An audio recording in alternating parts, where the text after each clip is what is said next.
Chapter 46, Mouse Blood, Yes. Desperaux stood at the top of the dungeon stairs and peered into the darkness that waited for him below. Oh, he said. Oh my. He'd forgotten how dark the dark of the dungeon could be, and he'd forgotten, too, its terrible smell, the stench of rats, the odor of suffering. But his heart was full of love for the princess, and his stomach was full of cooked soup, and Desperaux felt brave and strong. And so he began, immediately and without despair, the hard work of maneuvering the spool of thread down the narrow dungeon steps. Down, down, down went Desperaux tilling, and the spool of thread. Slowly, oh, so slowly, they went, and the passage was dark, dark, dark. I will tell myself a story, said Desperaux. I will make some light. Let's see. It will begin this way. Once upon a time, yes, once upon a time. Once upon a time, there was a mouse who was very, very small, exceptionally small, and there was a beautiful human princess whose name was P. And it so happened that this mouse was the only one who was selected by fate to serve the princess, to honor her, and to save her from the darkness of a terrible dungeon. This story cheered up Desperaux considerably. His eyes became accustomed to the gloom, and he moved down the stairs more quickly, more surely, whispering to himself the tale of a devious rat and a fat serving girl and a beautiful princess and a brave mouse and some soup and a spool of red thread.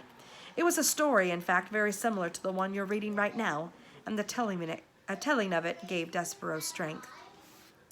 He pushed the spool of thread with a great deal of gusto, and the thread, eager perhaps to begin its honorable task of aiding in the saving of a princess, leapt forward and away from the mouse and went down the dungeon stairs ahead of him without him. "No!" cried Desperaux. "No!" He broke into a trot, chasing the thread across the darkness. But the spool had a head start, and it was faster. It flew down the dungeon stairs, leaving Desperaux far behind.